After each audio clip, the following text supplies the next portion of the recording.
तो आज की वीडियो में रिव्यू करेंगे पोर्चुगल वर्सेस टर्की को, जर्मनी वर्सेस स्विट्जरलैंड को और अर्जेंटीना वर्सेस चिली को प्रीव्यू भी करेंगे। साथ ही साथ पता लगाएंगे कैसे अफगानिस्तान ने ऑस्ट्रेलिया को एक हिस्टोरिक मैच में हराया और इंडिया वर्सेस ऑस्ट्रेलिया का प्रीव्यू भी करेंगे। So let's begin.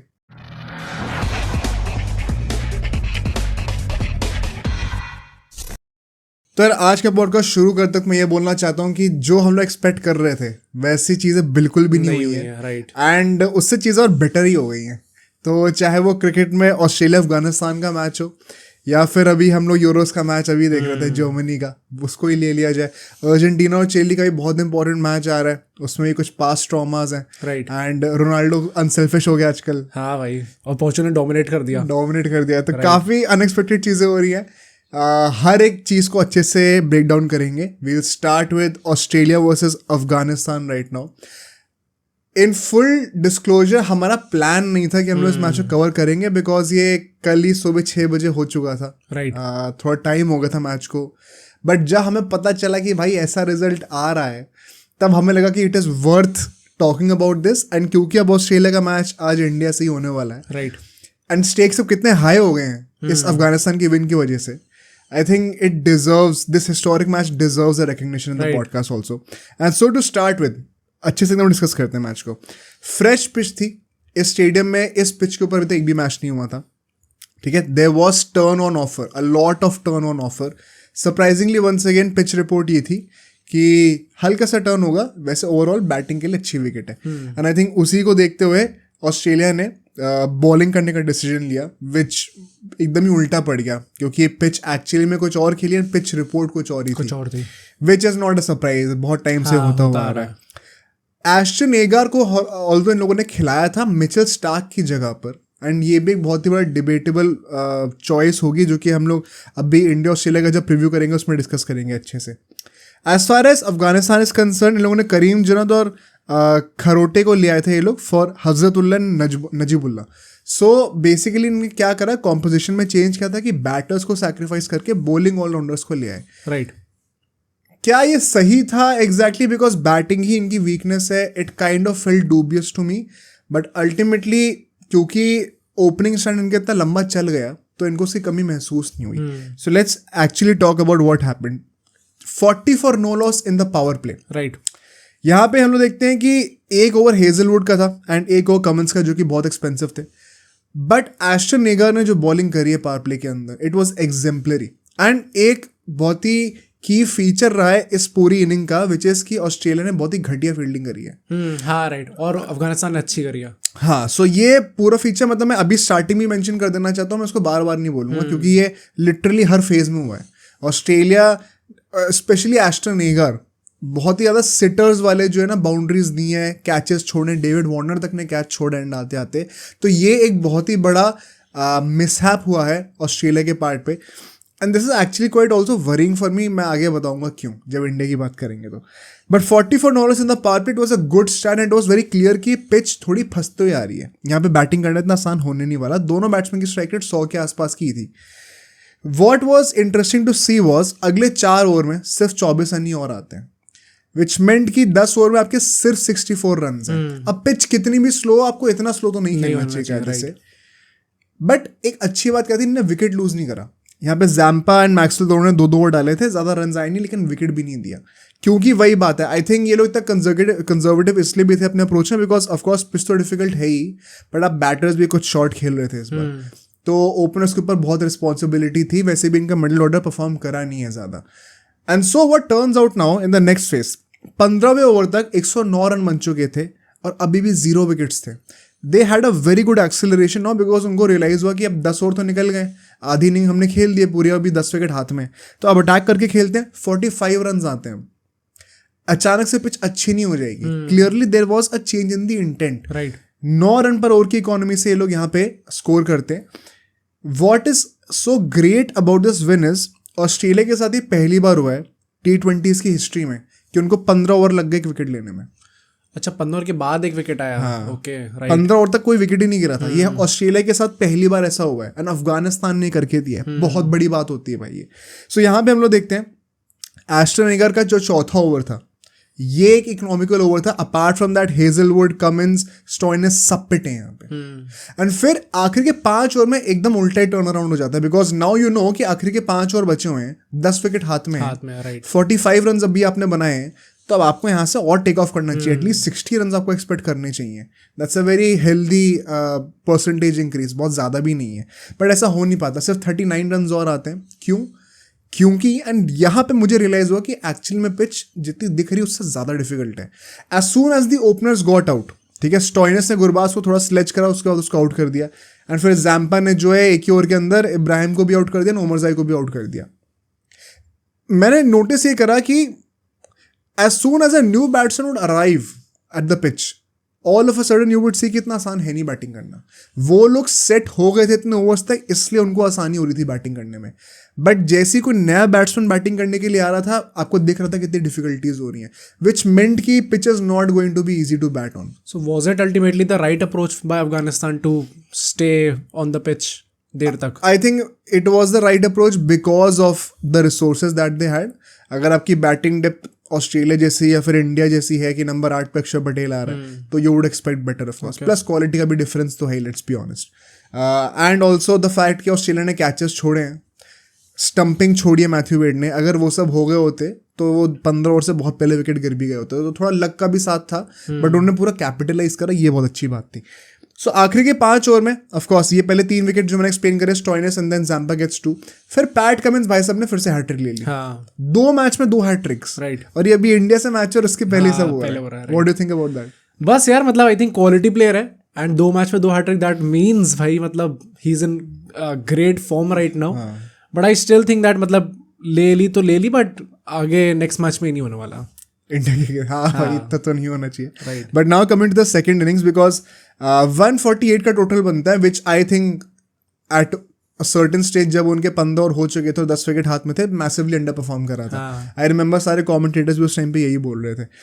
बट जब ये लोग जब बॉलिंग करने के लिए आए, they literally had nothing to lose, because हारते आज तो वैसे ही बाहर ही थे, प्लस अंडरडॉग है.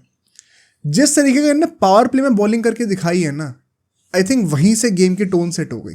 बिकॉज पावर प्ले में सिर्फ 33 रन बनते हैं ऑस्ट्रेलिया के, it is less than 6 run an over. 36 balls पे 33 रन बन रहे, on top of that 3 wicket गिर गए.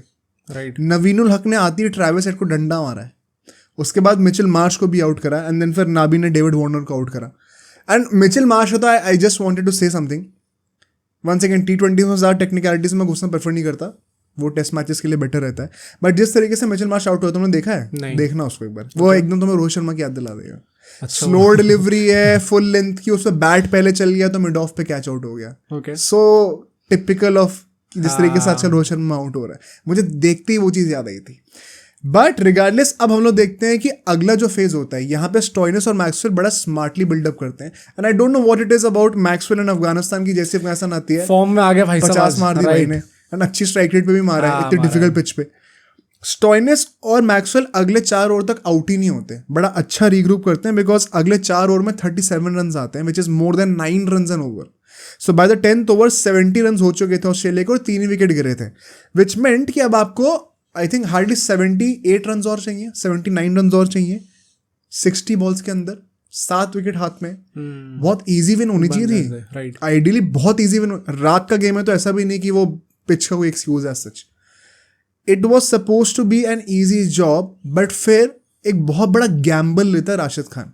And I will tell you why से कि एक गैम्बल है. गुलबदीन बॉलिंग करने के लिए आता है, आपके पास जो मेन बॉलर्स हैं सबके 2-2, 3-3 ओवर बचे हुए हैं अभी. अगर मैच इतना गंदा फंसा हुआ है कि पिछले 4 ओवर से कोई विकेट नहीं आया और 9 रन के ऊपर की इकोनॉमी से रन्स बन रहे हैं और टारगेट से 149 का है, तो राशिद खान को आइडियली सोचना चाहिए कि अभी गेम मेरे हाथों से छूट रहा है, मेन बॉलर्स को अपने मेन बॉलर्स को लेके और तुरंत विकेट लो. राइट. उस भाई ने गुलबदीन को ले आया और ये वो इतना सही पड़ा है ना वो पैतरा, बिकॉज फिर वो 3 ओवर डालता है 10 से 15 ओवर के बीच में, 3 ओवर्स डालता है, 3 ओवर में 1-1 विकेट ले लिया. पहले स्टॉइनिस का आउट करा, उसके बाद टिम डेविड का आउट करा, फिर मैक्सवेल का आउट कर दिया. मैक्सवेल का तो कैच ही बड़ा अच्छा पकड़ा गली पे भाई. मतलब ये भाई अगर ये चीज गलत हो गई होती ना सब गाली देते हैं. राइट. बट ये क्योंकि पुल ऑफ इतनी अच्छी तरीके से हुआ है, तो firstly massive credit to Gulbadin and Rashid Khan भाई कि उसने Obviously, कैप्टेंसी में ये बोल्ड डिसीजन लिया और एक्चुअली में पे ऑफ हो गया, बहुत बड़ी बात थी ये। बिकॉज फिर हम लोग लास्ट 5 ओवर में देखते हैं, यहाँ पे जैसी 16th ओवर शुरू होता है, ठीक है, यहाँ पे राशिद खान मैथ्यू वेड को आउट कर देता है। इनफैक्ट 15.1 जो 91st बॉल थी उसी पे आउट हो जाता है वो। एंड उसके अगले ही ओवर में गुलबदीन दोबारा अपने चौथे ओवर में आके पैट कमिंस को भी आउट कर देता है। सो 7 विकेट गिर चुके थे, कोई बैट्समैन बचा ही नहीं था। आखिरी के 3 wicket was a matter of time. And 19th over आते आते द ग्रेट थिंग वॉज, क्योंकि गुलबदीन ने अपने 4 ओवर पूरे कर दिए, नूर अहमद और आई थिंक एक और जो इनका प्लेयर आया था खरोटे, दोनों ने सिर्फ एक ओवर डाला है पूरे मैच में, प्राइमरली बीइंग बॉलर्स। यही तो वो फायदा है डेप्थ का और जो हैविंग ऑफ ऑप्शंस, जो कि हम लोग डिस्कस करते हैं कि क्यों जरूरी है ऑलराउंडर्स को टीम में लेना। इन दोनों का दिन अच्छा नहीं जा रहा था, दोनों शायद 10-15 रन पिटे थे इनके दोनों के ओवर्स में। तो राशिद खान ने रिकग्नाइज करा कि इनका दिन अच्छा नहीं जा रहा है, इनको रोक दो तुरंत, कोई ज़रूरत ही नहीं और बॉलिंग कराने के लिए। गुलबदीन का अच्छा जा रहा है, कंटिन्यू कराते रहो। इनफैक्ट फारूकी जो कि इनका बेस्ट बॉलर रहा है, उसने भी पूरे 4 ओवर नहीं डाले। So that just goes on to show कि अगर आपके पास ऑप्शंस हो, आपके पास डेप्थ हो, तो कितना ज़्यादा आपको एडवांटेज मिल जाता है। And all in all, do you have anything to say on this? Because I think मुझे लगता है बहुत ही ज़्यादा हिस्टोरिक विन है ये। आई थिंक प्रॉब्ली अफगानिस्तान की T20 वर्ल्ड कप की हिस्ट्री में सबसे बड़ी विन यही है हाँ इसीलिए अब तक। एंड दिस कैन प्रोबेबली, अगर ये चीज़ फ्रूटफुल रहती है एंड इंडिया जीत जाती है, देन इट मीन्स कि उनकी सेमीफाइनल में जगह पक्की हो जाएगी if they win against Bangladesh obviously, which I think they will. तो कोई ग्रांटेड नहीं ले सकते, बट हाँ, well, I still think भाई they are too strong for Afghanistan right now. Afghanistan sorry Bangladesh right now. तो आई थिंक भाई इन कॉन्टेक्स्ट देखा जाए तो this is probably their biggest win right now.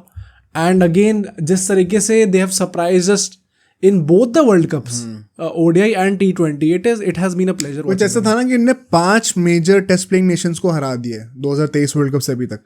पिछली बार वर्ल्ड कप में इंग्लैंड, पाकिस्तान एंड इस बार Australia, New Zealand, और पिछली बार एक और टीम को हराया था, if I am not wrong. तो ये 5 मेजर टीम्स को इन्होंने ऑलरेडी हरा दिया। Right, almost half of the major test playing nations उनको आप हरा चुके हो। अगर बांग्लादेश को भी हरा देंगे तो आई थिंक वो भी काउंटेड ही होगा मेरे ख्याल से। श्रीलंका से भी इसमें ज़्यादा स्ट्रॉन्ग लगती है। हाँ, श्रीलंका को भी हरा चुके हैं उसी वर्ल्ड कप में। Do you think they are the second best team in Asia right now? हाँ, एंड आई थिंक काफी लंबा ये नैरेटिव चल भी रहा है अभी ट्विटर पे। एंड भाई मतलब ऑफ लेट पिछले 2 वर्ल्ड कप के हिसाब से देखा जाए तो है भी, मतलब स्टैटिस्टिकली बेस्ड पिछले 2 साल में है। हाँ, कुछ इसमें कुछ शॉट्स नहीं ले जा रहे किसी पे, इट इज स्टैटिस्टिकली बेस्ड है वो best team. But I think I just mention Australia यहाँ पे and all the hypocrites that live in our country. अगर बाई चांस, क्योंकि इस टाइम पे सब अफगानिस्तान की प्रेस तो कर रहे हैं बट ऑस्ट्रेलिया पे कोई ध्यान नहीं दे रहा है इस बात पे। By chance, and I have friends also जो लोग इस चीज के भागीदार हैं, इसलिए मैं ये चीज कह रहा हूँ। क्या कह रहे हैं? मतलब मैं वही कह रहा हूँ कि कोई ऑस्ट्रेलिया पे ध्यान नहीं दे रहा। बाई चांस अगर इंडिया हार गई होती अफगानिस्तान से और इस जेप्रडी में होती तो पेल दिया जाता भाई सबको।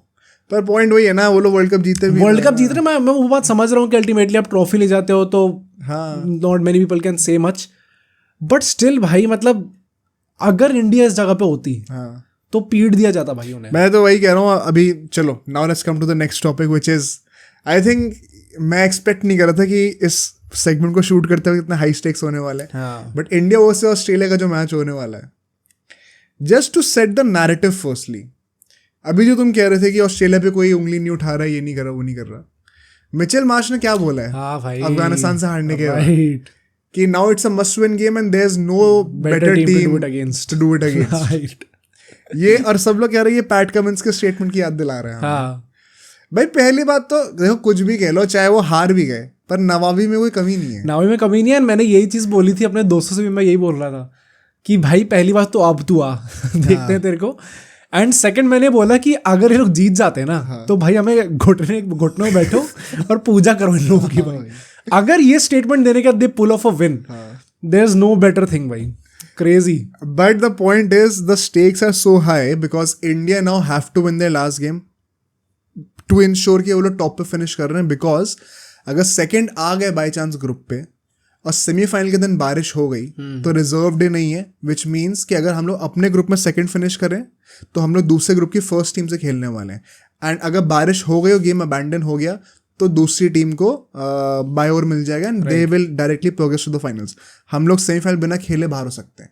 सो हमें अपना ग्रुप टॉप करना बहुत जरूरी है. नॉट दैट अगर हमने ग्रुप टॉप नहीं करा तो हम लोग नॉट दैट हम लोग अगर ये मैच नहीं जीते तो ग्रुप टॉप नहीं कर सकते. We can lose to Australia and still end up topping the group. उसकी पॉसिबिलिटी भी है. बाय द वे अभी मैं चारों टीम्स का क्वालिफिकेशन सिनेरियो भी थोड़ा सा बताऊंगा सबको, don't worry, towards the end of the video.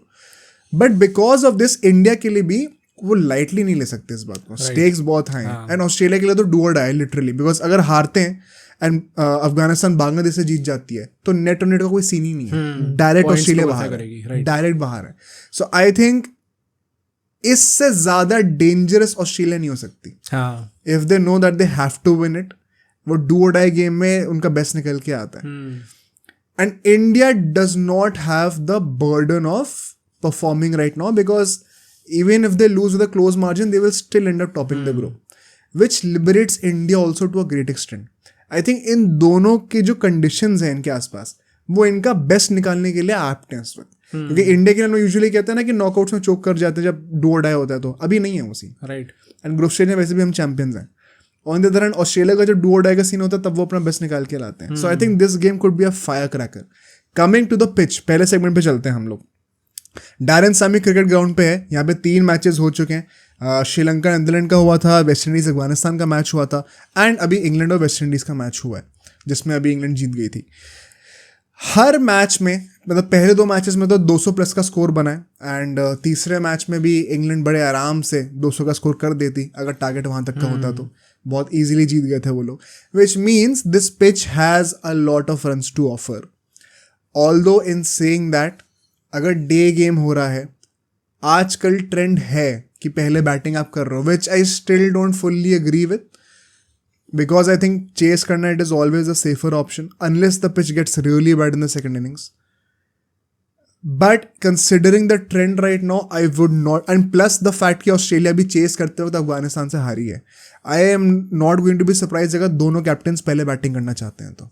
Do you have anything to say on that? हो सकता है, मतलब पहले बैटिंग करे तो इट कैन, अगर पिच फेवर कर रही है उस चीज़ में तो हाँ भाई कर सकते हैं. बट आई थिंक वही है कि मतलब रिगार्डलेस जो भी it is going to be, मतलब toss can play a role but still I think point वही है कि कौन सी टीम बेटर होगी. Hopeful it will not play that big of a role because दिन का मैच है तो ड्यू वाला सीन होने वाला जो कि वर्ल्ड कप फाइनल में बहुत हुआ था.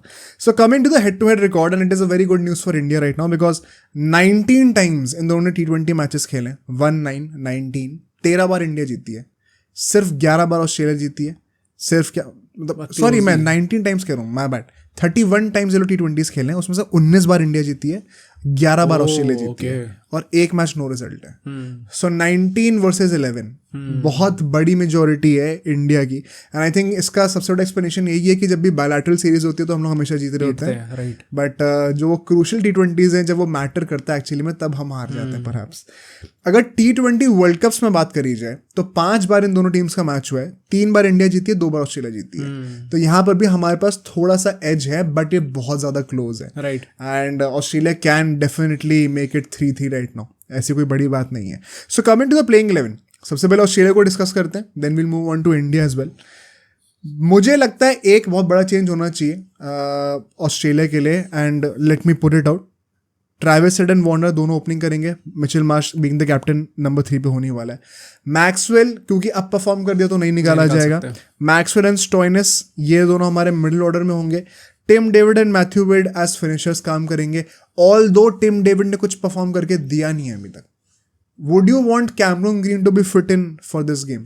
कर सकते हैं but I think the fact that they are going regularly with Tim David which means कि वो लोग अब जाएंगे ही जाएंगे. Specifically if it's a must win game, जैसे हम लोग दुबई के लिए कहते हैं. हाँ, you don't want to change that order just before a big game. तो आई थिंक इट्स फाइन अगर जाते हैं उसके साथ. फिर Pat Cummins at number 8 to extend the batting lineup. Hazlewood और जैम्पा पिछले मैच से कैरी फॉरवर्ड होंगे. मैं यहाँ पे स्टार्क को वापस लेके आना चाहता हूँ एस्टन एगार की जगह पे. ठीक है, 2-3 रीजंस हैं. ऐसा पॉसिबिलिटी है कि टर्न ऑन ऑफर हो, स्पेशली डे गेम है, तो आपकी टेम्पटेशन होगी एस्टन एगार को खिलाने की. मेरा पॉइंट ये है, जैसे हमने अभी सिराज और कुलदीप यादव के केस के लिए भी कहा है कि अगर पिचेस पे 197 का टारगेट बन रहा है तो मतलब बैटिंग के लिए अच्छी है. आप चाहो तो सिराज को भी खिला सकते थे, but if Kuldeep Yadav is giving you more wickets then why sweat about what kind of the pitch you are playing on.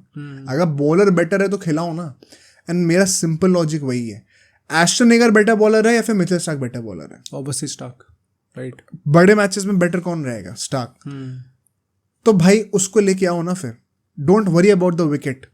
सो सबसे बड़ा मेरा तो रीजन यही है कि on absolute quality right now if Starc is better, why not have him. Plus he can bat a bit as well. Ashton Agar भी करता है, तो ऐसा भी नहीं कि कोई कॉम्बिनेशन में टीम के या फिर टेम्पलेट में कुछ चेंज आने वाला है. बड़ा लाइक टू लाइक रिप्लेसमेंट है. सेकेंडली, रोहित शर्मा के अगेंस्ट एक मैचअप भी बनेगा लेफ्ट आर्म पेसर्स का, जो कि बहुत ज़्यादा प्रेवलेंट है. उसको भी आप लाना चाहते हो. Although in the same breath I would say लोग टेम्प्ट होंगे एस्टन एगर को खिलाने के लिए, बिकॉज लेफ्ट आर्म स्पिनर्स के अगेंस्ट विराट कोहली का भी मैचअप बनता है. Okay.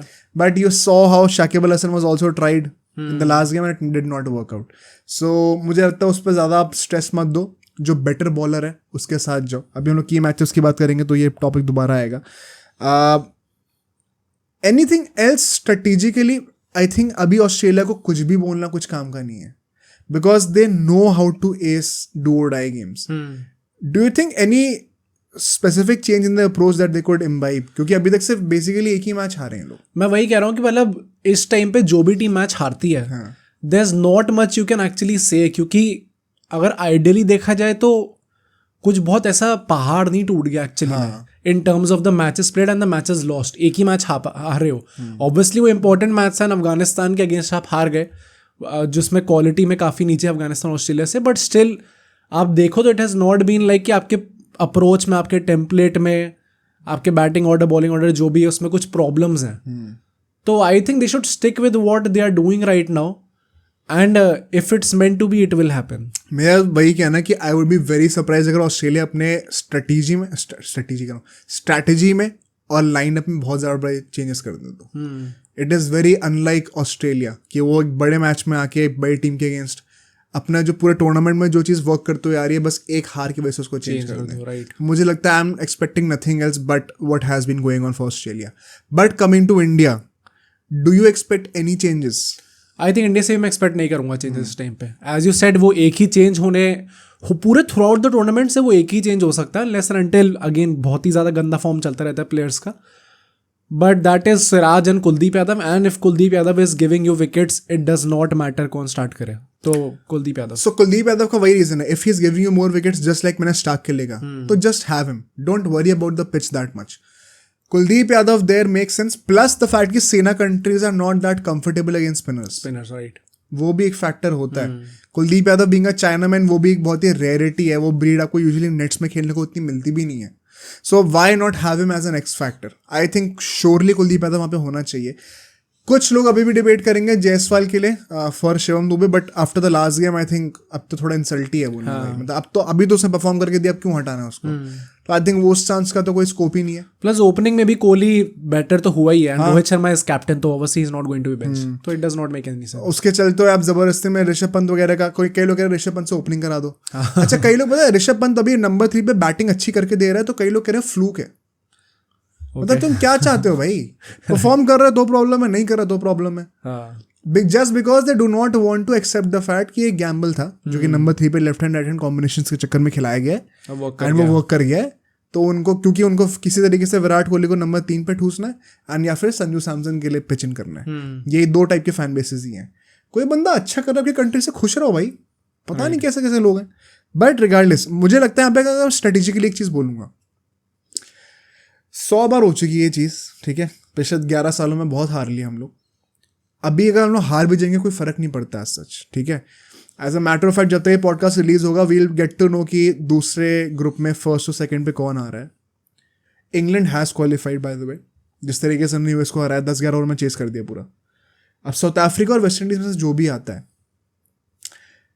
I think regardless of कि इंग्लैंड को फेस करते हैं या फिर इन दोनों में से किसी को फेस करते हैं, it won't make much of a difference in the semifinals. Okay. If you have to beat someone तो हरा ही दोगे. सारी बड़ी टीम्स ही आ रही हैं. अगर साउथ अफ्रीका भी आती है तो वो सारे मैचेस जीतते हुए आ रही है. एक भी मैच बिना हारे हुए आएगी. वेस्ट इंडीज़ अगर आ रही है तो you know West Indies on their day can be very threatening. और इंग्लैंड को तो हमने देखा ही है. इंग्लैंड का भी it's such a funny situation because throughout this world cup we have felt कि ये लोग काफ़ी शेकी लग रहे हैं, कभी जीत रहे कभी हार रहे, and they have ended up being the first team to qualify for the semifinals. Right. भाई ना ये बड़ी टीम्स के साथ यही होता है. Even on their worst days they still manage to go through the big stages. They know कि हम लोग को सेमीज तक कैसे पहुंचना है, फाइनल्स तक कैसे पहुंचना है, जैसे मडेड के लिए हम लोग फुटबॉल में कहते हैं. सो मुझे लगता है कि इतना ज़्यादा मैं स्वेट करना भी नहीं चाहिए. अगर हम लोग बाय चांस सेकंड आ भी गए तो the team that we are going to face is not an issue. The only issue is कि वो बारिश का सीन ना हो जाए. Although second run is highly unlikely now. मतलब हाँ, मतलब मुश्किल तो है वैसे बहुत ज़्यादा. द पॉइंट इज कि वही इतना ज़्यादा अनलाइकली है, इसलिए हम लोग को फियरलेस होना चाहिए. स्ट्रैटेजी में बस एक चीज़ लिखी होनी चाहिए दिमाग में, फियरलेसनेस, जो कि हमने रोहित शर्मा से वर्ल्ड कप फाइनल में देखी थी. I want the whole team to play like that. हार भी का कोई फर्क नहीं पड़ता. भगवान ने तुम्हें अपॉर्चुनिटी दी है, टेस्ट योर सेल्फ आउट. पहली बड़ी टीम हम लोग इन एब्सोल्यूट सेंस पहली बड़ी टीम खेलने वाले हैं इस वर्ल्ड कप में. And what better than Australia in not really a high stake game for India as such, because वही most likely we will finish at the top. इससे better situation नहीं थी टू टेस्ट आवरसेल्व्स. जो लोग form में अभी भी नहीं है, जडेजा, रोहित एंड विराट कोहली, 3 ही बंदे हैं सिर्फ. बहुत अच्छा चांस है सबके लिए फॉर्म में आने का. So now coming to the key battles. Key battles मैंने बहुत बना रखे हैं इस मैच के लिए, तो मतलब मेरा मन था मैं और बनाऊं, पर मैंने रिड्यूस करके 7 करें. यूजुअली मैं 4 करता हूं, बट मैं रिड्यूस करके 7 करें, वरना मैं 8-9 बनाने वाला था, क्योंकि फिर तो हर बंदे का नाम आ जाता. सबसे पहले of course Rohit Sharma and Mitchell Starc. Right. Do you have anything to say? इस पूरे T20 वर्ल्ड कप में लेफ्ट आर्म पेसर्स पे आउट हुआ है, सो आई थिंक ऑब्वियसली ये चीज़ बड़ी कॉमन थी कि होगा ही होगा, ये ऑब्वियस था. एंड भाई Rohit Sharma has everything to play for, क्योंकि obviously his form has not been good in the world cup. भाई वो 150 के बाद से constantly has not looked good. People will say कि लास्ट मैच में he did his job to some extent, but I still think that he can do much more. He should do much more ideally. तो I think भाई there is nothing better to than to face Australia भी यहाँ पे. जो Mitchell Marsh कह रहा है वही थोड़ा कॉन्फिडेंस हमारे कप्तान भी दिखाए तो बेटर होगा. ऑफ कोर्स मैं ज़्यादा कुछ ऐड नहीं करूँगा इसमें, because I think left arm pacer versus Rohit Sharma का मैचअप में कुछ एक्सप्लेन करने को है ही नहीं, बड़ा नेचुरली आता है. Plus when it is Mitchell Starc and Rohit Sharma, जो नाम इतने बड़े हैं, it is already a big event. The next one is going to be Rishabh Pant versus Adam Zampa. Adam Zampa बड़ी शांति से ना, इनका बहुत ही तगड़ा बॉलर निकल के आया इस वर्ल्ड कप में. I have seen game in game out, he has been that guy जो कि 6th to the 10th over इस फेज में एक चेंज लेके आता है. या तो रन्स नहीं देगा या तो 1-2 विकेट निकाल देगा. मैंने लिटरली ये पैटर्न देखा हर एक मैच में होते हुए.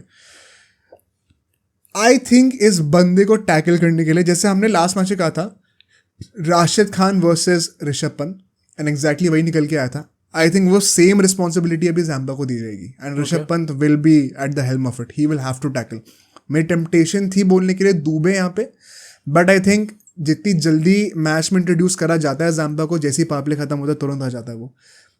I think his eyes will be more on Rishabh Pant. And अगर ऋषभ पंत उसको इनिशियली टैकल करता है, देन द नेक्स्ट की battle which is Shivam Dubey versus Maxwell. Because अगर ऋषभ पंत न्यूट्रलाइज कर रहा है एडम ज़ाम्पा को, देन परहैप्स अगर पिच टर्न ऑफर कर रही है, देर इज अ चांस कि मिचेल मार्श फोर्स हो मैक्सवेल से ज़्यादा ओवर्स डलवाने के लिए, वरना यूजुअली वो आजकल 2 ओवर ही डालता है. And then Shivam Dube comes in to play because the ball will be spinning away from him.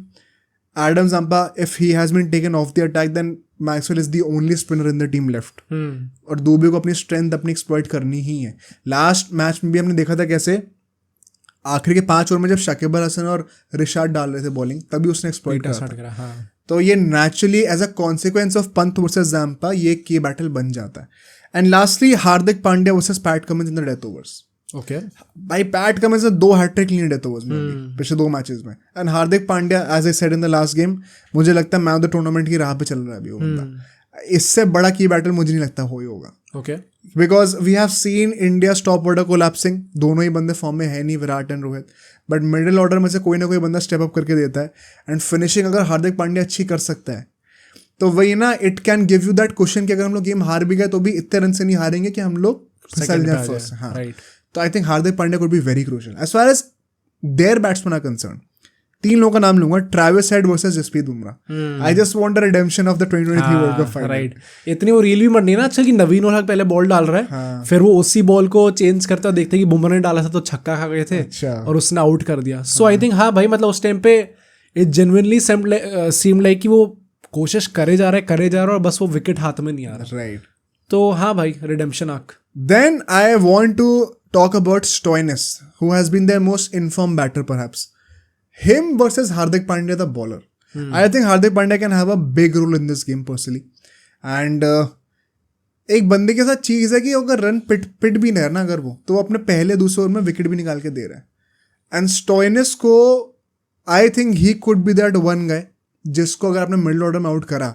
Once again Australia के, हम लोग इंडिया की बात करते हैं कि फिनिशिंग अच्छी नहीं हो रही है जडेजा और अक्षर के साथ, उनकी टिम डेविड और मैथ्यू वेड के साथ भी कोई खास फिनिशिंग नहीं हो रही है, plus Pat Cummins also. So I think उस चीज़ का गेटवे खोलने के लिए Hardik Pandya with the golden arm, he could come up with a crucial wicket.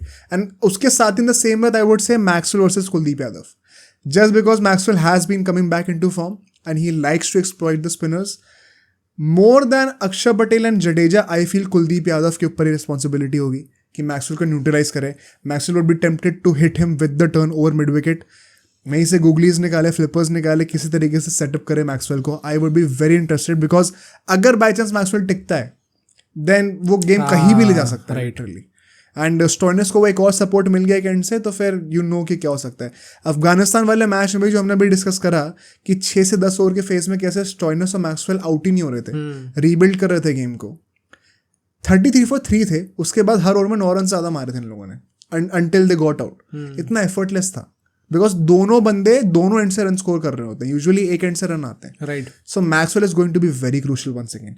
And so अब मैं जल्दी से बात करना चाहता हूँ before coming to the predictions कि क्वालिफिकेशन सिनेरियो एक्चुअली में है क्या किसी का. ठीक है, चारों टीम्स की बात कर लेते हैं. बांग्लादेश भी क्वालिफाई कर सकती है बाय द वे, चारों टीम्स अंदर हैं अभी. Okay.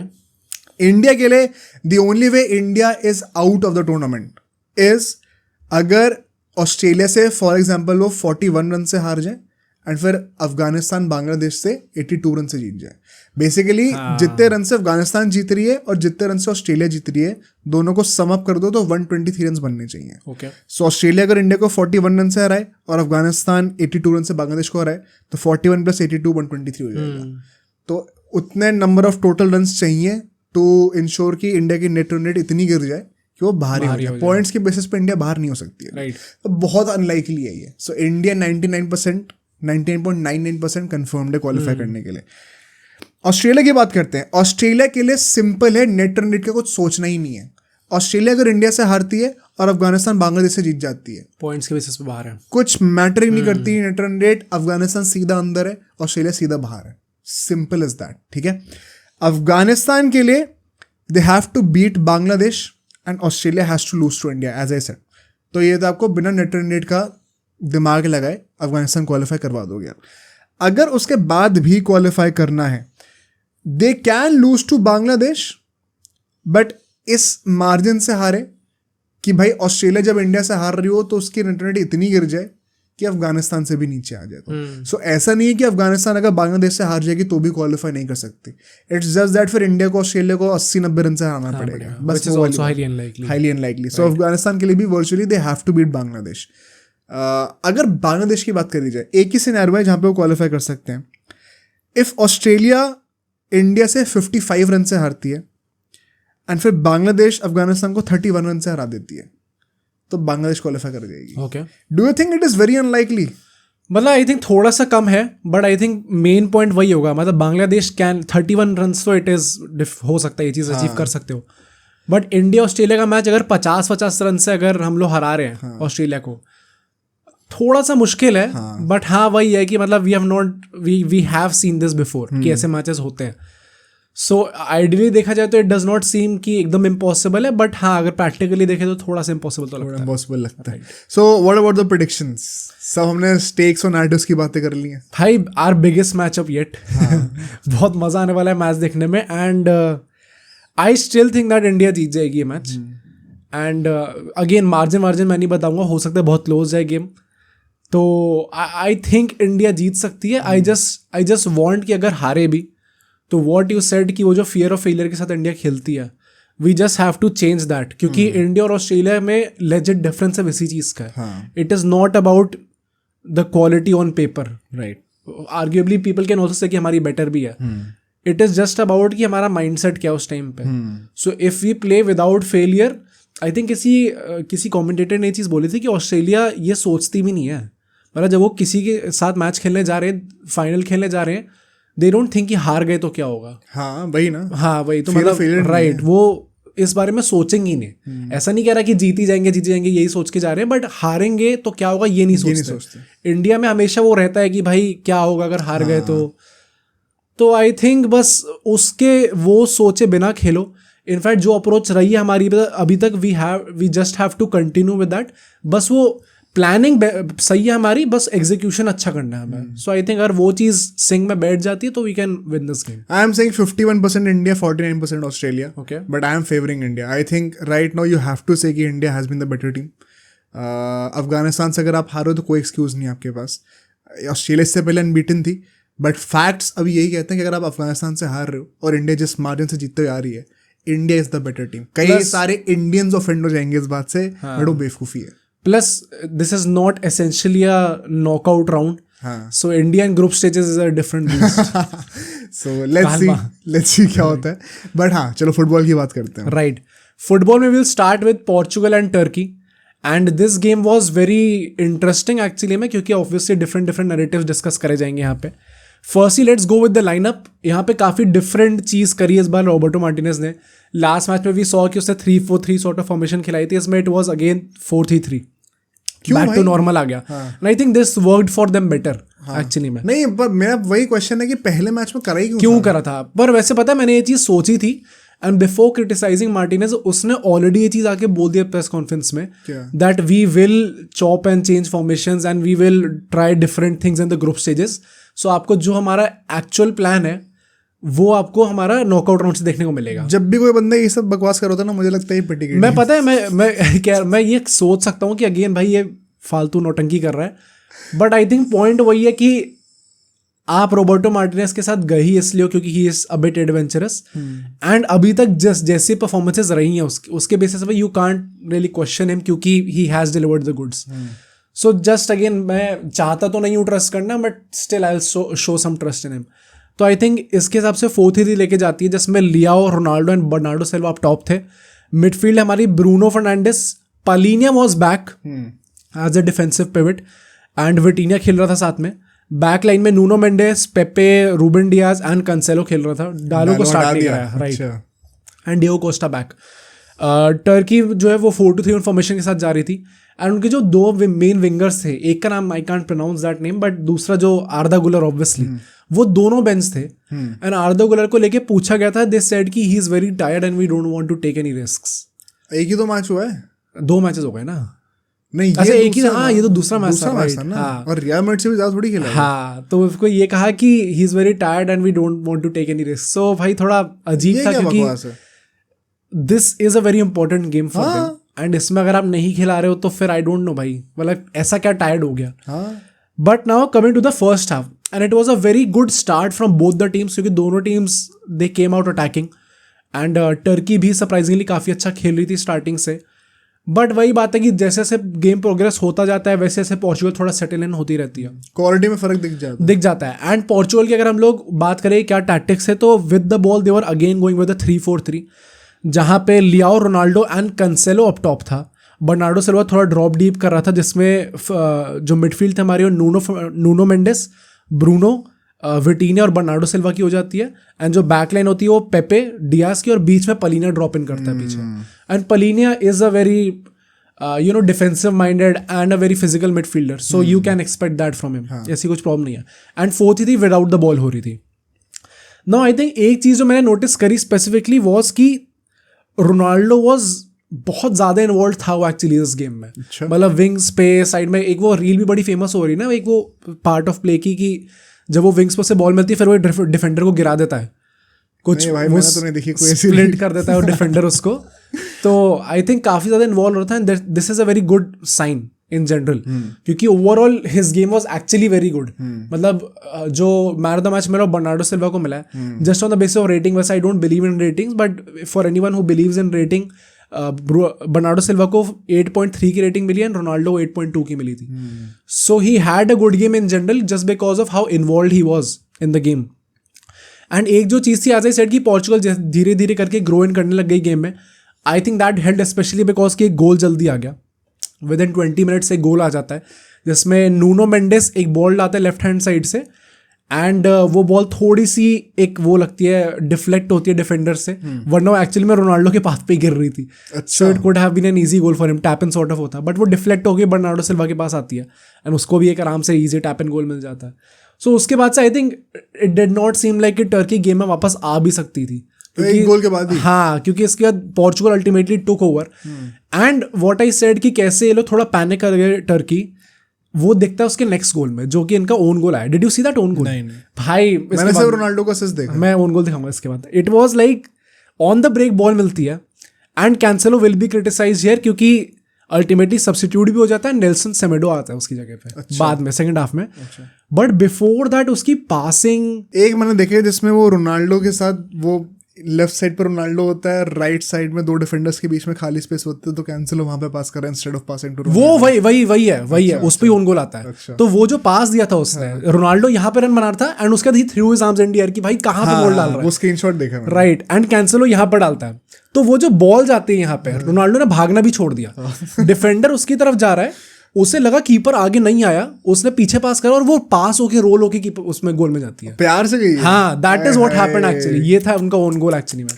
So that just showed कि कैसे ये लोग अपने दिमाग में इतना ज्यादा पैनिक कर गए and they were not focused fully. तो Cancelo the audacity of that guy to complain after that pass, उसने खुद कंप्लेन करा कि क्या कर रहा है भाई ऐसे. वो आई थिंक वो रिफ्लेक्स होता है हर बंदे का. भाई मुझे तो इतना गुस्सा है और मैंने लेजेंड कुछ 5-6 मिनट तक रैंट करा इस चीज पे कि the audacity of this guy to complain after making that pass. But भाई I was very angry at that point of time. But वही बात है कि उसके बाद जैसे वो गोल गया उसके तो रोनाल्डो और कैंसेलो गले भी मिल गए आके.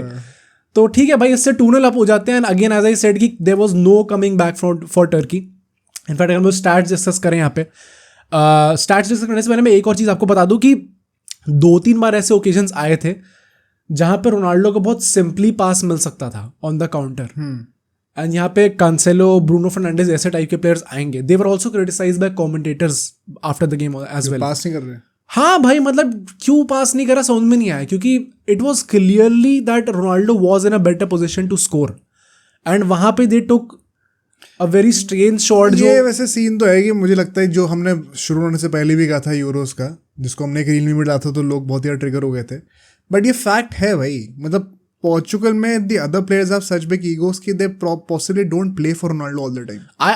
आई होप इस मैच से वो चीज चेंज होती है. मुझे तो नहीं लगता भाई, क्योंकि पता क्या, वर्ल्ड कप के बाद चेंज हुई तो अब क्यों चेंज होगी? वर्ल्ड कप तो वाज अ डिफरेंट थिंग भाई. मतलब वर्ल्ड कप में तो बहुत चीजें चेंज हो चुकी थी. अब things are very different now. But I think एक जो चीज होती है ना, सबसे बड़ा प्लेयर जो है, if he has done something जो कि यूनिटी ला रहा है टीम के अंदर, तो आई थिंक फिर एक छोटे प्लेयर से एक्सपेक्ट करा जा सकता है. हाँ भाई, that was a clear goal for him. So funny. और रोनाल्डो फैंस ऑफ एक सिंपल पास को यूनिटी से और इतने बड़े बड़े टर्म्स एसोसिएट करके. भाई, it is funny how you Messi fans fail to ignore, you always ignore this. And this is what I wanted to talk about, कि whether Ronaldo makes that pass, whether he scores, whether he misses, whether he passes the ball and Bruno misses. The player who is going to get criticized is Ronaldo. यार I think जिस position पे वो था, it made sense to pass it to Bruno. It made sense to shoot. भाई अगर तुम square up कर दोगे तो वो एकदम ही टैप इन गोल मिल जाएगा. हाँ. ब्रूनो को तो वो ज्यादा probability score. Do you think Ronaldo वहां से गोल नहीं मार पाता? नहीं, बात वो नहीं है. right. बात ये है कि रोनाल्डो को जो एंगल मिल रहा था वहां से पॉसिबली 90% का होता कन्वर्जन रेट, चांसेस. ब्रूनो को दोगे तो वो 99% हो जाएगा. पॉइंट इज 90% स्ट्राइकर्स वहां से पास नहीं करते. मैं वही कह रहा हूँ कि मैं सही कह रहे हो, मैं वही कह रहा हूँ. बट द फैक्ट कि आप पास एक ऐसा दे रहे हो, उस बंदे को दे रहे हो जो कि एक बेटर पोजीशन पे गोल करने के लिए, तो this is what football is about. यही तो करना है आपको. और तो वही तो मैं कह रहा हूँ, this has not been happening with Portugal. And जो छोटे प्लेयर्स हैं comparatively, they have not been doing that. So अगर आपसे एक बड़ा प्लेयर आके वो चीज कर रहा है, we always talk about this in cricket and people fail to recognise कि ये चीज फुटबॉल में भी काम करती है. क्या? अगर आपका captain, this is that selfless approach that people should be talking about. If he is making that pass for the team, क्योंकि essentially if you are saying कि चलो एक वो better position पे कर रहा है, let's take away all the narratives कि वो ब्रूनो पास नहीं करता, दोनों में दुश्मनी है, anything like that. If he is making the pass, he is telling that I'm placing the team above everything else. सो वो सेम चीज अगर रेप्लिकेट होनी है तो वो छोटे प्लेयर्स से रेप्लिकेट होगी, वरना Ronaldo has done his part भाई. इससे अपने like literally open goal 1v1 chance, we have seen him finish those chances again and again. बहुत सिंपल गोल होता है एंड स्पेशली कितना क्रिटिसिज्म मिलता है जब उसका गोल नहीं आता. तो वो लिटरली वो बहुत मजे में वो चीज अब साइड कर सकता है, यूरो 2024 की स्कोरिंग ओपन कर सकता है अपने लिए. Then he chooses to pass. That is a sign भाई. मतलब साइन में सब तुम सही कह रहे हो, मैं मानता भी हूँ, बट मेरा पॉइंट वही है कि it was the more logical thing to do. तब उसमें मैं मतलब पूरे हाथ जोड़ के घुटने पे नहीं बैठ जाऊंगा कि भाई ये तो क्या देख लिया भाई. मैं वही कह रहा हूँ ना, मतलब जैसे मेसी को अगर तुम लोग ले रहे हो बिकॉज रोनाल्डो की बात हो रही है तो वो तो ये डे इन डे आउट कर ही रहा होता है ना, एंड उसकी पूजा भी करी जाती है इस बात पे, क्योंकि उसका पूरे थ्रू आउट द करियर ये रहा है. हाँ, तो उल्टा और वो होना चाहिए, रोनाल्डो को तो और हाइप मिलनी चाहिए इस बात पे. Because if you are hyping this up, हाँ, जो भी फैंस कर रहे हैं, you are passively assuming in a position कि आप मानते हो कि रोनाल्डो अभी तक सेल्फिश रहा है, इसलिए अभी इस मोमेंट को पर्टिकुलरली सेलिब्रेट करना बनता है. भाई ये गोल अगर वो मारता ना, तो वो सेल्फिश भी नहीं माना जाता. हाँ, मैं वही कह रहा हूँ, ओपन गोल. बिल्कुल वही मैं कह रहा हूँ कि बट द फैक्ट कि the other guy is in a better position to score, it makes sense to pass to him. मेरा बस ये कहना है. मैं वही बोल रहा हूँ कि आई थिंक भाई you are looking at it from a Messi fan perspective. And ये सेम चीज अगर मेसी करता तो एवरीबॉडी वुड बी प्रेइंग कि भाई क्या भगवान है, माय सेल्फलेस गोड, क्या गजब चीज. अभी तो उसने करे ना, मार्टिनेज को उसने पेनल्टी दी थी, हार्ट पे था. वही मैं कह रहा हूँ, और सब पूजा कर रहे थे उस बात पे. अगर वो पेनल्टी लेता तो that would not have been selfish. तो उसने मार्टिनेज को दिया, दैट वाज यार एक ओपन प्ले में पेनल्टी तो कोई भी लेगा तो उसकी कन्वर्जन रेट सेम ही, चांसेस तो सेम ही होंगे ना. एक बॉल है और सामने गोलकीपर. हाँ, ओपन प्ले के वक्त आपको ये देखना होता है ना कि कौन बेटर पोजीशन पे स्कोर करने. ओपन प्ले ले लो, ओपन प्ले में पास दे देते. हाँ, तो सब पूजा करते हैं. मैं वो मना नहीं कर रहा हूँ, मैं बस ये कह रहा हूँ कि this was expected from a footballer. नहीं भाई, this was not expected, specially from a striker. You can't say this. And I think again people are, मैं वही कह रहा था, and you also come in that bracket भाई. Whatever he does you are going to criticise him only. भाई मैं तो मजे ले रहा हूँ. जो भी है, मतलब मैं वही कह रहा हूँ कि whatever he does he will and up getting criticised. नहीं, मैं क्रिटिसाइज थोड़ी कर रहा हूँ, मैं तो कह रहा हूँ सही करा. कम ऑन भाई, मैं तो कह रहा हूँ सही करा जो करा. यू आर सेइंग कि कुछ ऐसा होना नहीं चाहिए, लॉजिकल थिंग करी है, this not that big of a deal. तो लॉजिकल थिंग करी तो ये क्रिटिसाइज करना थोड़ी, तो प्रेज करना, not that big of a deal.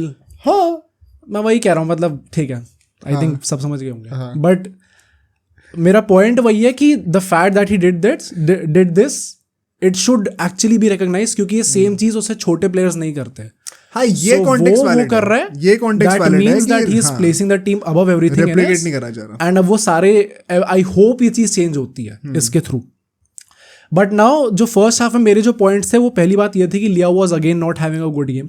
उससे येलो कार्ड मिल जाता है, एंड वो डाइव करता है इसलिए येलो कार्ड मिलता है for the second game, and now next game के लिए वो सस्पेंडेड है क्योंकि 2 येलो कार्ड मिल गए उसे. बड़ा, आई थिंक बड़ा गंदा गेम गया उसका लियाओ का अगेन, एंड आई होप कि इंप्रूव करता है. बट क्या फीलिक्स को स्टार्ट करना चाहिए अब? आई थिंक फीलिक्स का पॉइंट वही आएगा, बट उसकी जगह पे फिर से, मतलब फीलिक्स इस गेम में भी सब्स्टिट्यूट होके नहीं आता, तो पेड्रो नेटो आता है, who also had a good game again. तो फीलिक्स समहाउ अगेन इतनी सडनली इतना ड्रॉप इन कर गया. I fail to recognise how, क्योंकि he has been good. Secondly I think Portugal की एक चीज बेटर ये हुई कि वो दोनों विंग्स अटैक कर रहे थे. फर्स्ट गेम हमने नोटिस करा था कैसे लेफ्ट विंग से चीजें आ रही थी, राइट विंग से नहीं आ रही थी. इस बार दोनों उससे आ रहा था. एंड थर्ड जो प्लेयर होगा जो थ्रू आउट द मैच मेरा एक बहुत ही पॉजिटिव रहेगा, दैट इज पेपे. स्टार्टिंग में ये लोग लॉन्ग बॉल्स डाल के पेपे को सॉर्ट ऑफ टारगेट कर रहे थे क्योंकि he is a bit slow. अच्छा, बट उसने जैसे उस चीज के साथ टैकल करा है, एंड अल्टीमेटली गिर के मारे टैकल. हाँ, मतलब भाई had a blinder of a game. बहुत ही अच्छा गेम गया उसका एक्चुअली में. सो अगेन भाई, credit where it's due. Second half में पेड्रो नेटो आ जाता है for Rafael Leao, yellow card भी मिलता है, एंड गंदा भी था इसलिए आ जाता है. एंड रूबेन नेवेस आता है फॉर पलिनिया, क्योंकि पलिनिया को भी येलो कार्ड मिल जाता है, तो safe thing was to bring in Ruben Neves. And जो थर्ड गोल आता है, एज आई सेड कि भाई रोनाल्डो का गोल आता है, we have discuss this in depth. उसके चलते ब्रूनो भी गोल मार देता है, and it was a very overall very easy win for Portugal. उसके बाद कुछ ऐसा था नहीं कि उन्हें कभी भी कुछ प्रॉब्लम्स हुई, क्रिएट हुई उनके लिए. एक और पॉजिटिव ये रहेगा कि पोर्चुगल ने एकदम एंड मोमेंट तक अटैक करना नहीं छोड़ा. That is a good thing last time से जो इंप्रूव हुआ है. एंड आई थिंक रोनाल्डो का पॉइंट वही है कि इस पूरे गेम में वो सॉर्ट ऑफ एक पासिंग मोड में था, जो कि as a fan I don't like, क्योंकि there were times when he could have taken a shot, but वही है, he chose to pass. And I think, मतलब ऑब्वियसली टीम के लिए वो चीज़ अच्छी है, but from a fan perspective you don't really like to see that, you want to see him score. तो मेरा पॉइंट वो है. एंड इसके चलते रोनाल्डो के most assist in Euro history हो गए, so that is another start. But now let's move on to the other game which was Germany versus Switzerland, जो कि थोड़ा इंटरेस्टिंग हो गया था गेम एक्चुअली में. Germany was again going with the 4-2-3-1. No changes in the lineup. Havertz up top, Florian Wirtz left में start कर था, गुंडोगान बीच में खेल रहा था, मुसियाला राइट विंग पे. जो डबल पेड था वो क्रूस और एंड्रिक का था. एंड लेफ्ट बैक पे मिडल स्टार्ट खेल रहा था, बीच में टाओ और रूडिगर के सेंटर बैक पार्टनरशिप थी, और राइट में किमिक था, पीछे नोयर ऑब्वियसली. एंड स्विट्जरलैंड जो है वो 3-4-2-1 के साथ जा रही थी. गेम इतना इंटरेस्टिंग स्टार्ट होता है क्योंकि Germany from the very beginning, as you would expect from them, they were dominating possession. मैं एक चीज़ बस कहना चाहता हूँ, जब मैच में लगाया था तो वो हिंदी कमेंट्री में आ रहा था उस टाइम पे. मुझे पता नहीं था कि इंग्लिश वाले का भाई हिंदी कमेंट्री सो बैड भाई. वही ना, मुझे पता नहीं था, मैंने गलती से लगा दिया था. तो उसमें वो बंदा मिचेल स्टार्क कर रहा था. मुझे लगा ये क्या हो रहा है भाई. बट इन जनरली भाई मैंने बाकी भी, हाँ हमने हिंदी कमेंट्री में देखा भाई, बहुत अजीब था भाई. मैं पहली बार देखा यूरोज में. सेम मैंने पहली बार ही देखा. But now as I said कि मैच स्टार्ट बड़ी ईजी होता है जर्मनी के लिए. पोजेशन डोमिनेट कर रहे हैं, they are getting in good positions. But point वही है, throughout the even the second half तो चलो मैं नहीं बोलूँगा, फर्स्ट हाफ में तो पूरा यही सीन था इनका कि they were constantly getting in good positions, they were constantly making it to the final third. बस वो फाइनल पास लैक कर जा रहे थे, और इसके चलते they had to take a lot of shots from outside the box.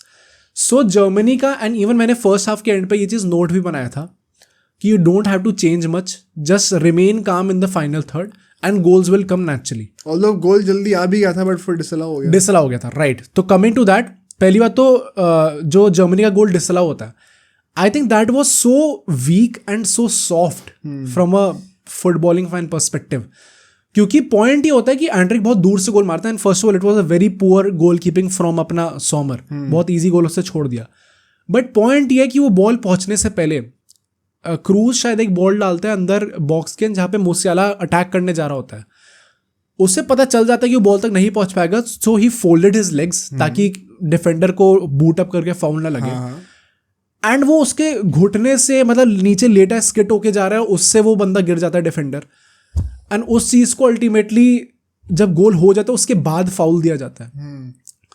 तो पॉइंट ये है कि अगर वो बंदा मूसियाला के बूट अप होता या फिर लेग स्ट्रेट होते और तब फाउल होता, तो आई वुड हैव अंडरस्टूड कि चलो ठीक है फाउल दे दिया. बट वो बंदा मतलब लिटरली फ्रिक्शन के बाद भी वो काफी स्लो भी हो गया था, एंड देन उसके घुटना टच हो रहा है उससे, वो भी लेटे लेटे he has intentionally folded his legs ताकि लगे ना, उसको फिर फाउल दे के गोल डिसअलाउ कर रहे हो. तो I think that was a bit soft from my वही ना, वी ऐसे थोड़ी कि सरप्राइज है कोई, we have come to expect this. हां, सरप्राइज तो नहीं है, बट आई थिंक वही बात है कि भाई it is a very soft, भाई वेरी सॉफ्ट फाउल. तो आई थिंक होना नहीं चाहिए था कायदे से. जस्ट टू टेल यू कि जर्मनी की कितनी तगड़ी डोमिनेशन थी. Within the first 25 minutes Switzerland का एक शॉट आया ही नहीं था, मतलब they did not even take a shot. Shots on target की तो अलग बात है, बट इसके बहुत ही जल्दी हम लोग देखते हैं कि स्विट्जरलैंड का गोल आ जाता है, which was against the run of play. And there was this cross from the, उनका जो लेफ्ट विंगर था एंड जो स्ट्राइकर था उनका, वो बीच में था जो कि टा कवर कर रहा था. He was not able to cover him properly, जिसके चलते एक बहुत स्मॉल विंडो मिलती है उसे गोल मारने के लिए, एंड ही समहाउ स्कोर्स. मतलब लेजेंड ऐसा लग रहा था कि वो बस बंदा स्पॉन हो गया वहाँ पे. इट वॉज नॉट लाइक कि बहुत अच्छा प्ले हुआ था, वो बस पता नहीं उसने कैसे मार दिया भाई. I also fail to understand कि एकदम से कैसे गोल पड़ गया, but it was against the run of play, तो उनके लिए बेटर था वो. एंड जर्मनी थोड़ा प्रेशर में आ जाती है उसके बाद. दैट इज वाई सेड कि वो लोग इतना थोड़ा सा पैनिकी हो गए थे, थोड़ा उसके बाद से मुझे नहीं लगा था टिल द एंड कि जर्मनी अपने ए गेम पे है. आई थिंक ए गेम में फर्स्ट हाफ में तो चलो वो फाइनल पास लैक कर रहे थे, सेकेंड हाफ में तो they had so many chances including Havertz. तो मतलब 4-5 हेडर तो मैंने उसके ऐसे यूं नोट करे भाई कि ये मिस करे. तो they had a lot of chances, they failed to finish off those chances. वही तो प्रॉब्लम. तो फर्स्ट हाफ में प्रॉब्लम ये थी कि फाइनल पास लैक कर रहे थे, दैट इज वाई चांसेस नहीं बने एज सच. सेकेंड हाफ में चांसेस बन रहे थे पर ये लोग फिनिश ऑफ नहीं कर पा रहे थे. फर्स्ट हाफ में जर्मनी का 70% पोजीशन था, 7 शॉट लिए थे, सिर्फ एक ऑन टारगेट था. ये प्रॉब्लम थी.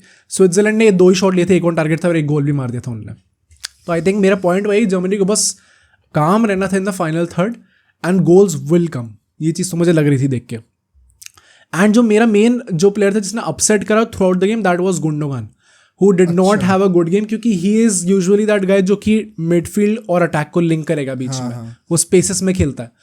बट उसका भी मतलब गेम में इन्वॉल्वमेंट उतना नहीं था, पासिंग कई बार मिसप्लेस कर दे रहा था। तो आई रिमेंबर एक दो शॉट आए थे उसके, एक वो मूसियाला के रिबाउंड पे भी उसको एक शॉट सेकंड हाफ में, हाँ सेकंड हाफ में थोड़ा मिस कर दिया। तो आई थिंक थोड़ा सा ऑफ गेम था उसका। Then again nothing to be worried about, धीरे धीरे करके नॉर्मल हो जाएगा।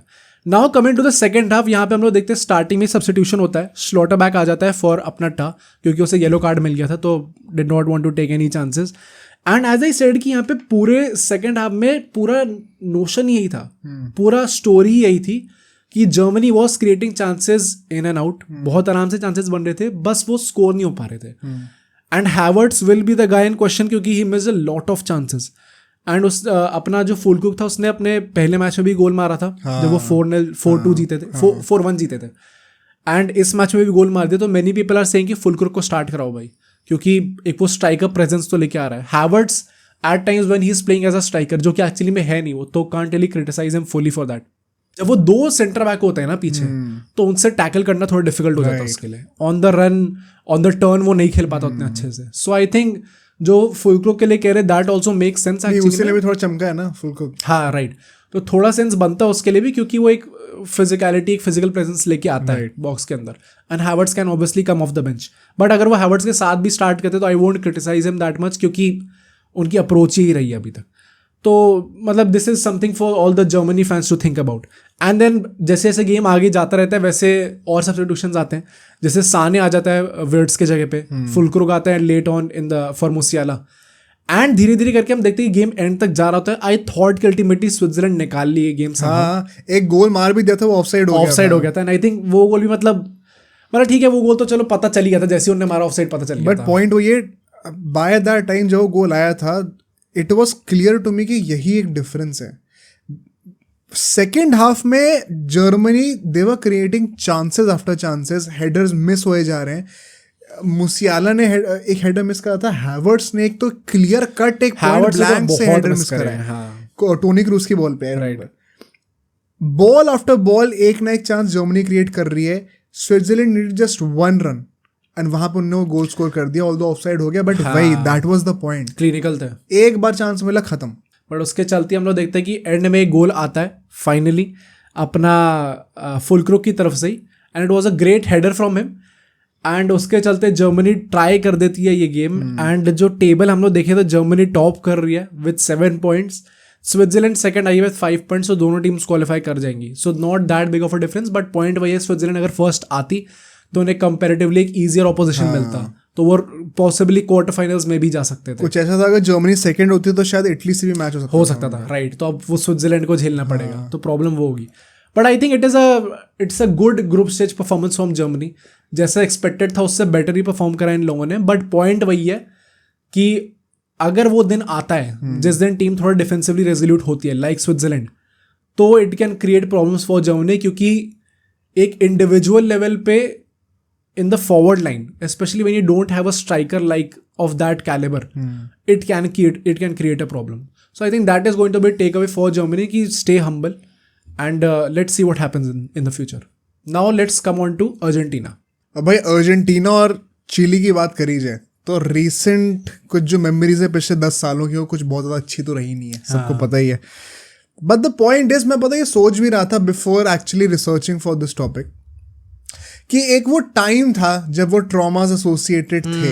राइट, अब जब हम लोग हर चीज जीत चुके हैं तो does it even really matter कि चिली के साथ हम लोग ये हारे थे या वो हारे थे। मतलब एक होता है ना कि अगर आप कुछ भी नहीं जीतो हो, फाइनल्स हार रहे हो लगातार, और फिर चिली दोबारा आ जाए, जैसे कि फॉर एग्जांपल 2021 के कोपा अमेरिका में हुआ था, जब पहला मैच ही चिली से था, वो भी ड्रॉ हो गया था। तब लगता है कि भाई ये टीम फिर से पनौती लगाने के लिए आ गई है। अब does not really matter. I think तब से बहुत चेंजेस भी हुए यार। अर्जेंटीना एकदम अपवर्ड ट्रैजेक्टरी पे है, चिली का थोड़ा डाउनफॉल आया ऊपर उस टाइम से लेके अभी तक। तो इधर वे Argentina, I don't think players सोच भी रहे हैं इस बारे में कि भाई एटलीस्ट फैन नैरेटिव तो यही है कि it does not matter any more कि चिली आ रही है कौन आ रही है। Although in saying that this will be the biggest game of the group stage for Argentina. इसके बाद पेरू से मैच है, वो भी इतना बड़ा नहीं होगा। सो ग्रुप स्टेज का सबसे इंपॉर्टेंट मैच ये है डेफिनेटली। एंड पहले सेगमेंट में डिस्कस करना चाहता हूँ स्टेक्स क्या होने वाले इसके, बिकॉज अगर अर्जेंटीना जीतती है, they are firstly qualifying, also insuring कि वो फर्स्ट पोजीशन पे फिनिश करने वाले हैं। इन सेइंग दैट ऐसा कोई बहुत ज़्यादा डिफरेंस नहीं होने वाला अगर वो सेकंड भी आ जाए हाइपोथेटिकली, बिकॉज एनीवे दूसरे एंड पे क्वार्टर्स और सेमीज में या तो वेनेजुएला, मेक्सिको और इक्वाडोर, इन तीनों में से ही कोई एक टीम मिलेगी in the semis and then before that in the quarter finals. तो अगर आप पहले क्वार्टर्स में सेकंड फिनिश करके आ रहे हो तो जो टीम सेमीज में मिलनी थी वो पहले मिल जाएगी थोड़ा. बट रिगार्डलेस जो भी टीम आएगी वो अर्जेंटीना से इन्फीरियर ही होने वाली है. सो अगर हाइपोथेटिकली 0.1% चांस ऐसा हो भी जाता है कि अर्जेंटीना सेकंड पे आ भी जाए, it should not really bother you. It should not really matter because you're supposed to be better. In saying that, हाँ, expectations तो जीतने की ही हैं भाई. Right now, अर्जेंटीना जिससे भी खेलेगी expectations जीतने की ही हैं. There's no excuse whatsoever. So I'm not gonna beat around the bush that much. As far as Chile is concerned, उनके लिए बहुत बड़ा गेम है ये. Because पहले गेम पेरू से था, उन्होंने ड्रॉ कर दिया. भाई उनसे जीता ही नहीं है. Right. अब कनाडा वाला गेम लास्ट होगा which they will hope to win. So at least इनको यहाँ से 1 पॉइंट तो निकालना जरूरी है. एटलीस्ट ड्रॉ तो करना जरूरी है. Right. वरना they will be basically depending on others कि हम लोग क्वालिफाई कैसे किसी ना किसी तरीके से सेकंड आके कर जाएं. कि पेरू का रिजल्ट अर्जेंटीना से बेकार हो जाए, कनाडा का कुछ बेकार हो जाए. तो ये 5 टीम होती है ना एक में, या 4 होती है? 4. और कितने क्वालिफाई करती है? टॉप 2. हाँ. अच्छा हो क्या? यूरो थोड़ी है भाई. हाँ राइट. 3 कर रहा है. नहीं तो 4 ही तो, 2 ही तो ग्रुप है भाई. 2 ग्रुप नहीं है. कितने ग्रुप है? 4 ग्रुप है भाई. अच्छा 4 ग्रुप है. ओके. हल्के में ले रहे हो क्या? बट पॉइंट वही है कि चिले के लिए इसीलिए थोड़ा सा हाई स्टेक्स मैच होने वाला है. And they have to do everything in the capacity to ensure कि एटलीस्ट 1 पॉइंट आ जाए. So they have everything to play for, which means कि अर्जेंटीना के लिए गेम इतना आसान होने नहीं वाला. कनाडा के अगेंस्ट भी ultimately 1-2-0, but there were moments जहाँ पे ऐसा लग रहा था कि Canada can come into the game. So this is going to be a step higher from that. So coming now to the head-to-head record, the second segment, ठीक है. Surprisingly 2010 से वेनेजुएला एक भी मैच नहीं जीती अर्जेंटीना से. Chilli. हाँ sorry Venezuela कह रहा हूँ, चिली. राइट. पॉइंट ये है कि चलो मैं बता ही देता हूँ. 12 गेम्स हुए हैं, 7 बार अर्जेंटीना जीती है और 5 ड्रॉज हुए हैं. अब वो 5 ड्रॉ में से वो 2 पेनल्टी शूटआउट्स थे. राइट. तो वो पेनल्टी शूटआउट्स में जाके जीते हैं. बट आप मैच के जब स्टैटिस्टिक्स रिकॉर्ड कर रहे होते हो तो ड्रॉ होता है, तो वो ड्रॉ ही काउंट होता है वो. So on paper since 2010 Chile has not won even a single game against Argentina. 7 बार अर्जेंटीना जीती है, 5 बार ड्रॉ हुआ है, बट उसमें से वो 2 टाइटल्स चिली को मिले हुए हैं. तो वो एक कैच है.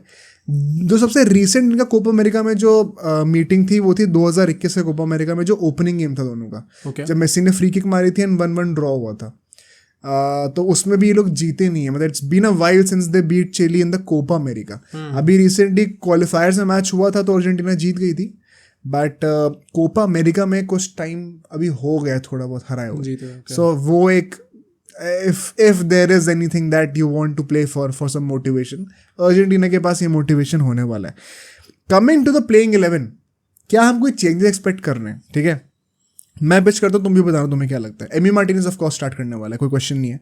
Molina and Acuna as left back and right back, इसमें भी कोई चेंज नहीं होना चाहिए. They have done pretty fine. Romero and Lisandro Martinez. Do you see Otamendi starting? I don't think so, क्योंकि पहला मैच जिस तरीके से लोग जीते हैं and it's not like Lisandro Martinez की गंदी परफॉर्मेंस, इनफैक्ट अच्छा ही खेला है वो भी. सो अगेन मैं वही कह रहा हूँ ना, लास्ट मैच अभी जो अल्वारेस को स्टार्ट कराया, जो लिसांड्रो को स्टार्ट कराया, इट इज़ अ स्टेटमेंट. अगर आप पहले मैच से उनको स्टार्ट कराओ, दैट मीन्स कि the time has come for them to step up. And the fact कि उन लोगों ने अच्छा भी खेला, I think that they'll stick with it. वही. एंड जो अभी हम लोग नाम नहीं ले रहे स्टार्टिंग लाइन में, उनका सब्स्टिट्यूशंस में क्या रोल होगा वो भी डिस्कस करेंगे बड़े अच्छे से. ठीक है, कोई टेंशन नहीं है. मिडफील्ड में De Paul, Paredes and MacAllister start करने वाले हैं, कोई क्वेश्चन नहीं होने वाला. The option now you have is of a 4th midfielder. मुझे लगता है डिमारिया को they will once again have to start at the right mid position. I am going with 4-4-2 basically. Right. यहाँ पे लेफ्ट मिड पे McAllister होंगे, बीच में De Paul and Paredes हो जाएंगे, एंड राइट साइड पे डिमारिया होने वाले हैं. Ideally you would want to rest Di Maria, no, क्योंकि एक ही मैच है वैसे तो कोई रिस्क की जरूरत नहीं है. But of course Di Maria will not be playing every game, और खेलेगा भी तो हर गेम पूरा नहीं खेलेगा. इनफैक्ट लास्ट टाइम भी कोपा अमेरिका में Di Maria did not play that game. Right. जब ये लोग का ड्रॉ हुआ था 2021 में. तो but because this is the biggest game of the group stage and a win now guarantees you the top spot, might as well try out Di Maria right now and then perhaps rest him for the game against Peru. तो I think Di Maria should start यहाँ पे definitely. इसका क्या reason है tactically, उसको भी discuss करेंगे. Up top Messi तो स्टार्ट करना ही चाहिए, साथ में अभी लोतारो मार्टिनेज कर सकता है क्या, अभी भी अल्वारेज होने वाला है? आई थिंक अल्वारेज ही होगा राइट नाउ आल्सो, क्योंकि उसने गोल मार दिया, ही डिड हिज जॉब जिसके लिए बट मार्टिनेज ने भी गोल मारा, ऑफ द बेंच आके मारा। पॉइंट वही है कि आई थिंक मार्टिनेज, अगर आप स्टार्ट करा रहे हो किसी को, तो you are starting with the hope that he will do his job, which he did ultimately. Plus I think either way Alvarez को स्टार्ट कराना with Messi is a safer option, क्योंकि as we discuss in the previous podcast as well, कि वो बंदा along with the other 10 players, other 9 players, क्योंकि तो keeper होता है, वो लोग भागेंगे मेसी के लिए, एंड जितना वर्क रेट अल्वारेज प्रोवाइड कर सकता है, मार्टिनेज के क्लोज भी नहीं है। सो टैक्टिकली मैं यही पॉइंट अभी बोलने वाला था।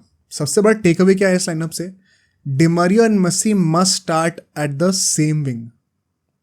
वो एक रेयरिटी होती है, जैसे कि वर्ल्ड कप फाइनल था जब आपने मेसी और डिमारिया को ऑपोजिट विंग्स पे स्टार्ट करा दिया।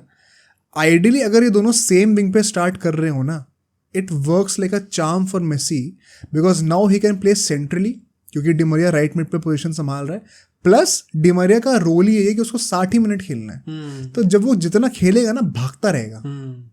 And so Messi can now not only just play centrally but also position himself much higher up the pitch, right? Because उसको पता है साथ में अल्वारेज है, जो कि तुमने कहा, which will do the work for him, भागने की जॉब पूरा करेगा, प्रेसिंग की जॉब करेगा, एंड राइट साइड पे पूरा विंग संभालने के लिए मोलिना और डिमारिया होने वाले हैं, जो कि ट्रैक बैक भी करेंगे। सो मेसी को लिटरली सबसे ज़्यादा liberty of doing nothing but just analysing the game वो इसी फॉर्मेशन में इन्हीं प्लेयर्स के साथ होने वाली है। The moment you add Lautaro Martinez, you will see कि मेसी फिर पीछे भी आ रहा है, थोड़ा सा बेसिकली सेकंड फिडल वाली चीज हो जाती है। हाँ, now he has to provide goals for him. या एंड अगर डिमारिया नहीं होगा वहां पे, तो फिर मेसी को राइट विंग भी संभालना होगा कुछ टाइम तक। इसमें सबसे ज्यादा लिबरेशन है, सबसे कम वर्कलोड मेसी के ऊपर यहीं पे आता है। एंड ऑफ कोर्स आप लोग कहेंगे कि एक बंदे के लिए ऐसे क्यों करना है, बट पॉइंट वही है, मेसी है वो, तो फर्क पड़ता है उस चीज से। सो ये तो टैक्टिकली बहुत इंपॉर्टेंट सीन होने वाला है।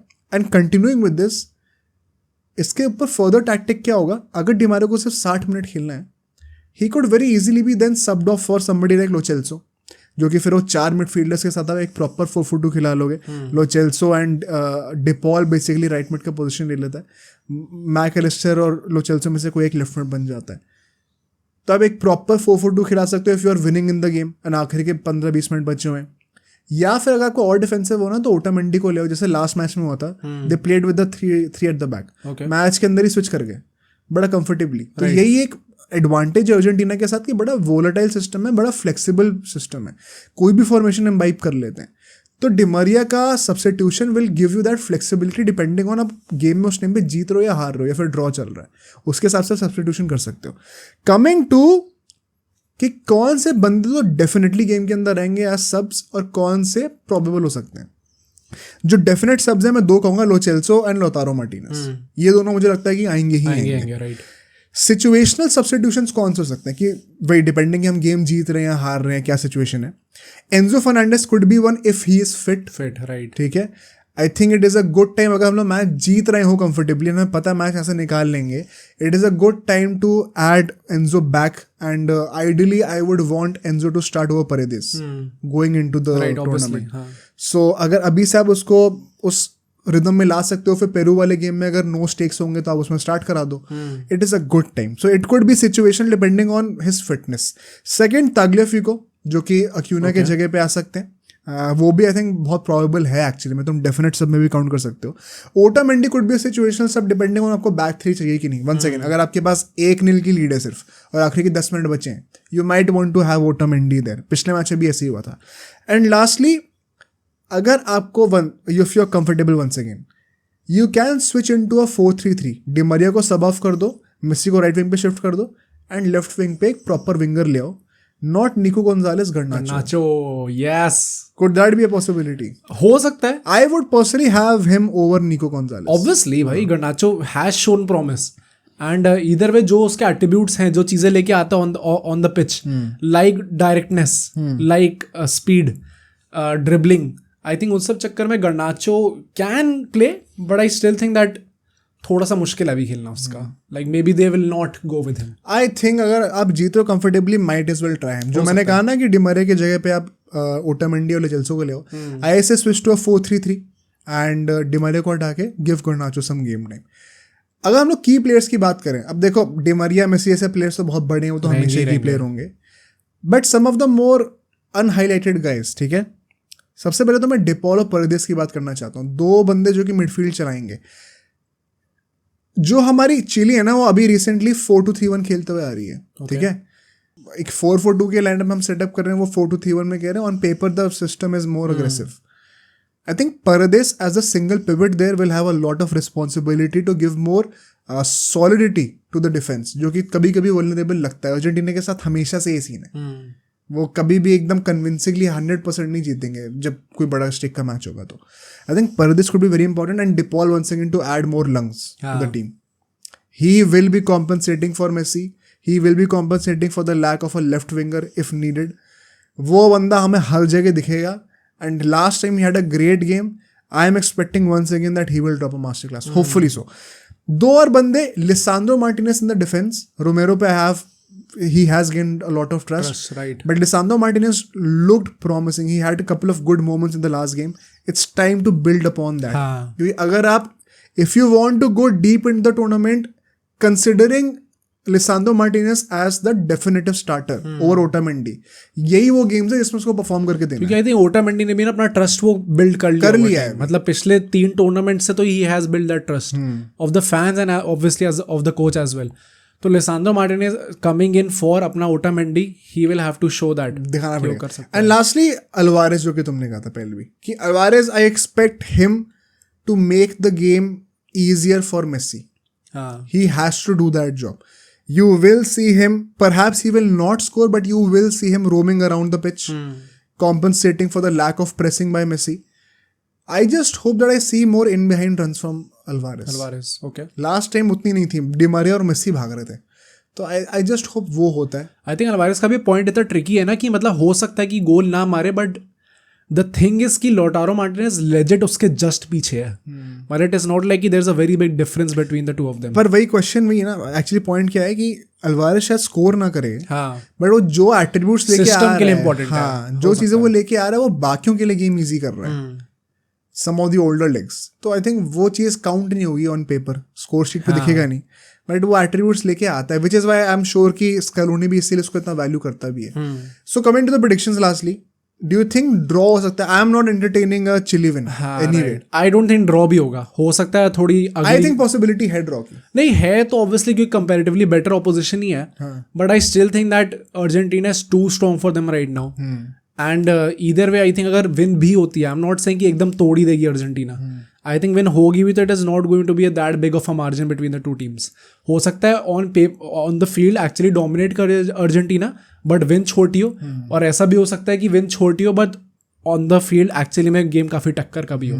I M leaning towards the other. I think game टक्कर का होगा थोड़ा, and the margin won't be that big.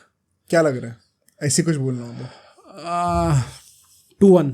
2-1 concede करेंगे, मतलब safe prediction. I am backing Emi Martinez to not concede. Okay, मुझे ऐसा लगता है कि we can once again see a 2-0. हाँ, 2-0 हो सकता है. 1-0 भी है, बट 2-0 आई एम थोड़ा ज़्यादा सेफ लगता है. So on that note, let's end today's podcast. Hope you all enjoyed it. कुछ सीखने को नया मिला हो तो please make sure to like this video. Also subscribe to our channel, और जो नेक्स्ट पॉडकास्ट आपको ज़रूर देखना चाहिए इस चैनल से, वो आपको मोह दिखाएगा, वो आपको यहाँ पे दिख रहा होगा, तो आप इसको भी ज़रूर देखिएगा और हमें कॉमेंट्स में बताइएगा कि आपको वीडियो कैसी लगी.